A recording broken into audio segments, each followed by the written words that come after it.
রাধে রাধে, সবাইকে প্রণাম, সবাইকে নমস্কার। সবার সমস্ত সাধুর চরণে আপনাদের শ্রীচরণে আপনার প্রণাম নিবেদন জানাই। যে কালকে 13 নম্বর শ্লোকে যে শ্রবণ করলাম, যে ভগবানের সাথে কীরকম ভগবানের সাথে সম্বন্ধ হয়ে যায় ঘনিষ্ঠ, ভগবানের ধ্যান করতেই, ভগবানের সেবা করতেই। পূর্বের শ্লোকে 9 অধ্যায়ে যে 13 নম্বর শ্লোক, ভগবান এখানে বললেন অর্জুনকে তারা সর্বভূতেই অবস্থান করে, তারা আমাকে জানে, সর্বভূতে আমি আদি অবিনাশী। যে সমস্ত মহাত্মাগণ আমাকে জানেন তারা আমারই ভজনা করে থাকেন, আমার সাথেই তার ঘনিষ্ঠ সম্পর্ক তার হয়ে যায়। তার চিত্ত, তার মন সদাসর্বদা আমার প্রতি ধ্যান করেন। তিনি কখনো ভোগ বিষয়বস্তুতে তিনি সংগ্রহের জন্য আকৃষ্ট হন না। এই ছিল 13 নম্বর শ্লোক, ভগবান শ্রীকৃষ্ণ এখানে বোঝালেন। এরপরে 14 নম্বর শ্লোকে এখানে ভগবান বলতেছেন অর্জুনকে, সততং কীর্তন্ত মাং যতন্তচ্চ ধীরব্রতঃ নমস্যন্তচ্চ মাং ভক্তা নিত্যযুক্তা উপাসতে। নিত্য আমাতে যুক্ত ব্যক্তি ধীরব্রত হয়ে যত্নপূর্বক সাধন ভজন এবং ভক্তিপূর্বক কীর্তন করেন এবং আমাকে নমস্কার করত নিরন্তর আমার উপাসনা করেন। যে ব্যক্তি নিত্য আমাতে, যে নিত্যযুক্ত আমাতেই যুক্ত হয়ে ব্যক্তি ধীরব্রত মানে গভীর ব্রত, মানে বিশ্বাস, অনেক ধীরব্রত, খুব যত্নশীল ব্রত হয়ে সমস্ত ব্রত করেন। ভগবানের সব ব্রতই, ভগবানের শ্রীকৃষ্ণের যত নিয়ম আছে, যত পূজাবিধি আছে, যত ব্রত আছে সব কিছুই ভগবান শ্রীকৃষ্ণের জন্যই।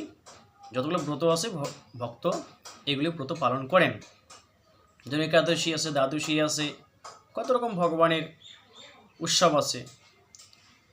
জন্মাষ্টমী আছে, রাধাষ্টমী আছে, একাদশী, দ্বাদশী, কত রকম ভগবানের নিমিত্তে কর্ম আছে।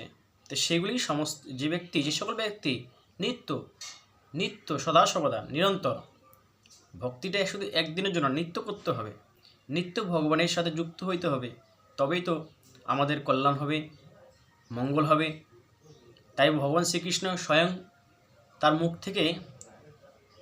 মুখের শব্দ থেকে ভগবান শ্রীকৃষ্ণ স্বয়ং মুখে এখানে বলতেছেন, তার বাণীতে, যে ব্যক্তি ধীরব্রত হয়ে অতি যত্নপূর্বক সাধন ভজন এবং ভক্তিপূর্বক, যে ভক্তি করে ভক্তিপূর্বক কীর্তন করেন এবং আমাকে নমস্কার করত। যারা ভক্তিপূর্বক আমাকে কীর্তন করেন, আমাকে নমস্কার করেন, কিন্তু নিরন্তর আমার উপাসনা করেন, নিরন্তর সদা সর্বদা ভগবানের আরাধনায় তিনি উপস্থিত থাকেন, ভগবানের আশ্রিত থাকেন, নিরন্তর উপাসনা করেন। কার উপাসনা করেন? ভগবানের উপাসনা করেন, আমার উপাসনা করেন। এজন্য যারা আমার উপাসনা করেন, যারা নিরন্তর আমাকে ভক্তি করেন, আমাকে শ্রদ্ধা করেন, তারা সদা সর্বদা আমাকেই প্রাপ্ত হয়।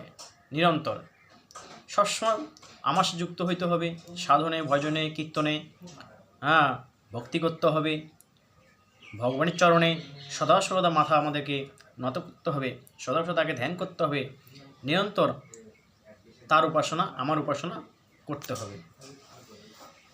ভক্ত যা কিছু বলে তাতে ভগবত কীর্তনই হয়ে থাকে।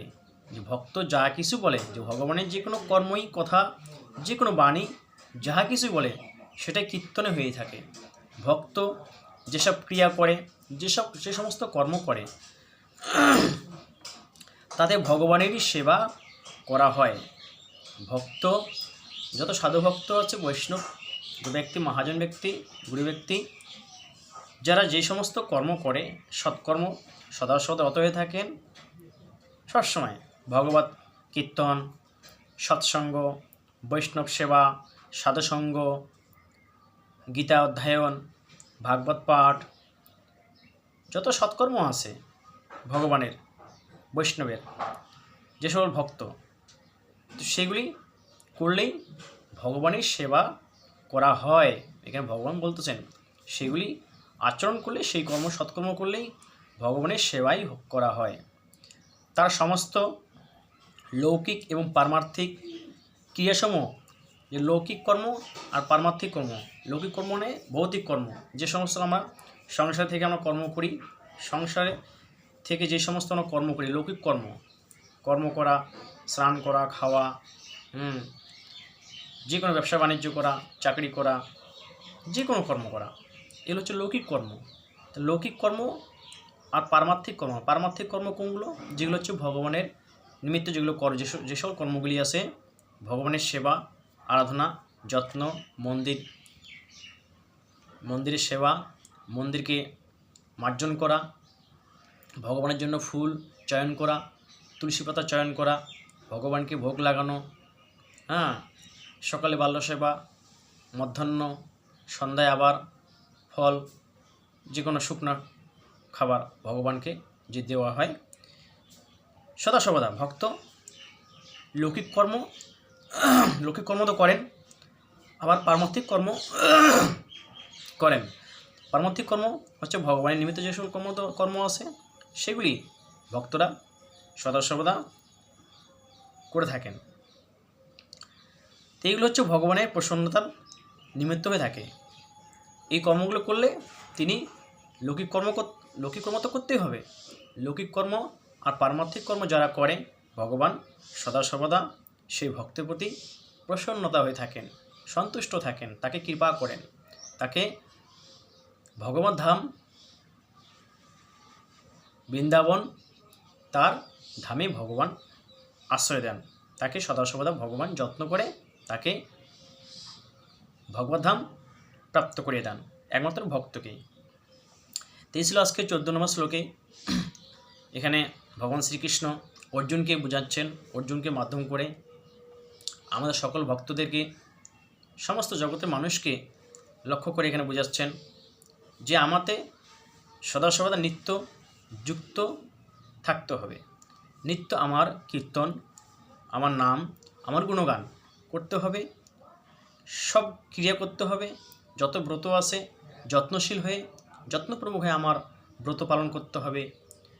একাদশী পালন করতে হবে, মহাদ্বাদশী পালন করতে হবে, জন্মাষ্টমী পালন করতে হবে, কত রকম ভগবানের যে কর্ম আছে সে সবগুলি আমাদেরকে পালন করতে হবে।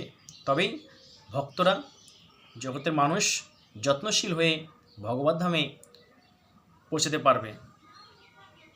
আর ভগবান সেখানে আমাদের প্রতি প্রসন্ন থাকবেন। এই সমস্ত কর্ম করলে ভক্তের প্রতি ভগবান সন্তুষ্ট হন, তখন ভগবান অতি সহজে ভগবানকে লাভ করা যায়। তো 14 নম্বর শ্লোকে আমরা এটা বুঝতে পারলাম যে আমাদেরকে নিত্য ধীরব্রত করতে হবে, নিত্য ধ্যান করতে হবে, তার সাথে সম্বন্ধ আমাদেরকে রাখতে হবে, তবেই আমাদের কল্যাণ হবে, আমাদের মঙ্গল হবে। এই 14 নম্বর শ্লোক এখানেই বুঝে গেল।